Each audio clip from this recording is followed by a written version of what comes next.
saben la verdad de las historias. Son las 8:17 de la tarde, noche ya en Canarias, y apuramos hasta las 8:30 Canarias a las 6 de hoy.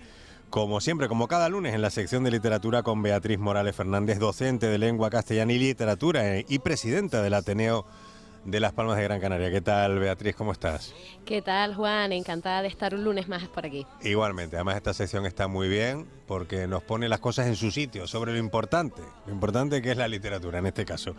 Y cuéntanos, ¿a quién nos traes? Haznos de Cicerone, como siempre, como cada lunes. Cuéntanos con quién has venido. Bueno, hoy vengo muy bien acompañada porque vengo con el inmenso escritor Emilio González Denis, que bueno, entre otras cosas, docente, es profesor de lengua castellana y literatura, porque eso se lleva en el corazón. También un inmenso periodista y también un gran escritor. Un gran escritor desde dos facetas. Por un lado, porque siempre ha tendido la mano y ha acogido a escritores nuevas promesas. De hecho, fundó el premio Nuevas Escrituras Canarias y también la Biblioteca Infantil Canaria. Y por otro lado, la faceta como tal de la escritura, ¿no? Puesto que ha ganado los premios de novela Pere Galdós, Agustín Espinosa, Ángel Guerra, el escritor del Día de las Letras Canarias, y tiene inmensas obras como Tiritaña, El Obelisco, El Llano Amarillo y El Sáhara, que estas dos obras que acabo de mencionar lo representan como uno de los grandes escritores que ha tratado el Sáhara Occidental. Habanera, Bastardos de Bardinia, etcétera. Y de hecho se considera uno de los grandes escritores contemporáneos que ha tratado el espacio canario de Las Palmas de Gran Canaria. Así que, Emilio, muchísimas gracias por estar aquí. Buenas noches, ¿qué tal? Bueno, aquí encantado de estar contigo. Bueno, vamos a empezar, si te parece, Emilio, para poder tratar un poquito una cata literaria que te decía antes de llegar aquí. ¿Cuáles son esas lecturas que te han podido marcar como escritor? Bueno, yo soy de ambiente campesino, sabes que, digamos que, hombre, si analfabetos no, eran un poco letrados. No recuerdo haber leído ningún libro infantil cuando era pequeño. Pero había otro aprendizaje, que eran las historias que contaban las abuelas, las décimas espinelas. Realmente es un mundo mágico, que es el que de alguna manera es uno de los mundos que me gusta a mí contar, aunque luego me hice un urbanita y también quiero contar lo que es nuestro tiempo y digamos, todo lo que le ocurre al ser humano en este tiempo y en esta ciudad, concretamente. Qué bueno. Bueno, y entre otras cosas, la ciudad de Las Palmas de Gran Canaria, que la mencioné antes, ¿no? ¿Cómo la has trabajado a través de tu novelística? ¿Consideras que tratar la historia de un espacio genera embellecer y dar una nueva ciudad? Hombre, sí, ten en cuenta que en Madrid todavía hay gente que va a visitar la buhardilla donde vivía Fortunata, que es una Sí. que es una ficción de Galdós. Es decir, ahora mismo en Madrid queda más Fortunata que Galdós, como nos queda más Quijote que Cervantes. Entonces, desde ese punto de vista, las ciudades se enriquecen con la literatura. Pero bueno, uno lo que quiere siempre, yo por lo menos lo que quiero siempre es contar una historia y contarla de la mejor manera posible. Esta ciudad, digamos que ya fue muy bien contada hace 100 años por Alonso Quesada, y sobre todo un aprendizaje tremendo con las crónicas de la ciudad y crónicas de la noche. Eso es un trabajo increíble, literario, periodístico inmenso. Y de ahí, digamos, es una de mis fuentes de aprendizaje a la hora de enfrentarme con un texto periodístico, porque son cosas distintas, pero al final todo acaba siendo literatura. Sí. Y la cuestión del Sáhara, señor González Denis, la cuestión del Sáhara también le ha interesado mucho desde un punto de vista literario, ¿verdad? Sí, bueno, tengo 2 novelas. Yo pensaba hacer una trilogía, una novela que se llama Sáhara, que habla del momento de la descolonización del año 75 y todo aquello, porque yo eso lo viví personalmente, ¿no? Porque me tocó hacer el servicio militar en ese lugar.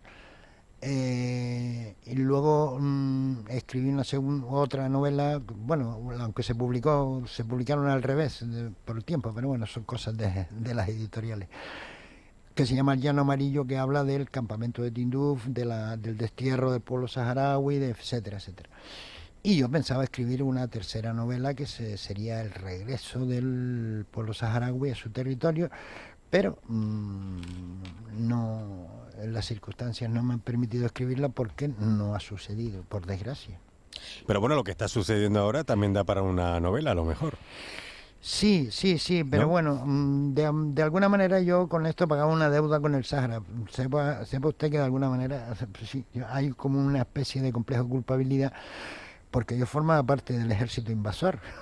Claro. ¿Entiendes? Yo era el ejército colonial, yo era de los malos de la película. Y claro, tú lo veías desde esa mirada. Claro, y entonces yo estaba de acuerdo con ellos, pero luego en el último momento estábamos juntos porque lo que estaba enfrente era Marruecos. Y bueno, de alguna manera me reconcilié con todo eso, pero digamos que es una cuestión muy contradictoria. Tenga usted en cuenta que yo tenía 22 años. Claro. Y de hecho, otra de tus facetas que antes cuando te presentábamos, no solo como narrador, sino como periodista. Entonces también para nuestros oyentes que se queden ya con esa intuición de quiero leer a Emilio, ¿no? Y tenemos, entre otras cosas, tu interesante blog titulado Bardinia, sobre la teórica diferencia entre humanos y bestias. Entonces, a ver, ¿de dónde surge ese título? Y además, segunda pregunta que te hago unida, ¿no?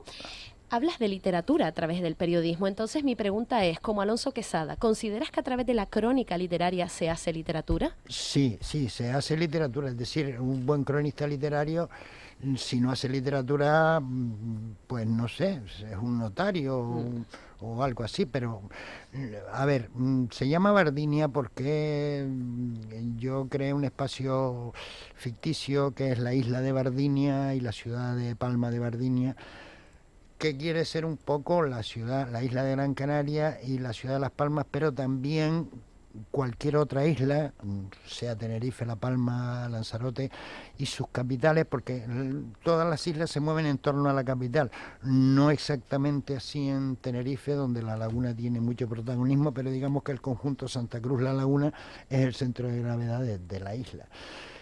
Y las historias que ocurren en una isla, pues realmente ocurren en todas, es decir, todo el tema de la migración a Cuba, Venezuela, todo lo que ha pasado, ha sucedido en todas las islas. Hay prácticamente las mismas historias que contar, con matices, evidentemente. Y me parecía que esa tierra se tenía que llamar, pues bueno, como la isla de los perros, porque al final los perros nos devoramos unos a otros, porque ya procura la clase dirigente que nos peleemos, no en un partido de fútbol Las Palmas Tenerife, sino en cosas bastante más delicadas, donde parece ser, todo el mundo cree que la televisión canaria solo, en Gran Canaria todo el mundo cree que solo emite desde Tenerife, y que solo cuenta cosas de Tenerife, y en Tenerife creen que solo cuenta cosas de Gran Canaria, y claro, habría que poner un minutado y tal y cual, pero realmente es una percepción que hay gente que se empeña en que exista. Claro. El pleito insular es un invento, eso es evidente, que beneficia a unos pocos y nos perjudica a todos. Entonces yo he creado una isla que se llama Bardinia, que en realidad es todas las islas, y le puse el nombre de los perros bardinos de Fuerteventura. Y así estamos todos. Y de ahí, bueno, tengo una novela que se llama Bastardos de Bardinia, que, bueno, realmente que son unos hijos de Canarias. O sea que ya tenemos 10 islas, ¿no, Emilio? Porque tenemos las 8 canónicas, luego tenemos San Borondón y Bardinia. No, ya, bueno, ya vamos por 10. Sí, bueno, no, pero hay algunas más, porque Juancho tiene Salvago, el territorio de Salvago, Sí, pero ahora estamos con usted.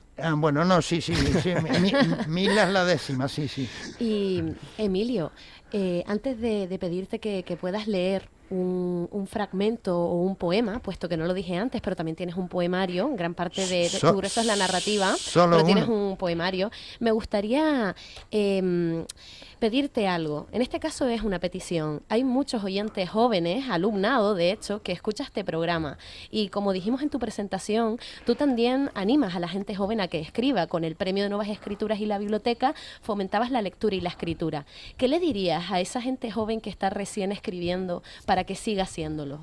Bueno, mira, un gran escritor latinoamericano visitó Canarias por aquí hace un montón de años, cuando yo era un adolescente, y me acerqué a él preguntándole qué había que hacer para escritor, y me dijo que había que vivir, antes había que vivir 5.000 años, 5.000 vidas, escribir 5.000 folios y no sé qué más.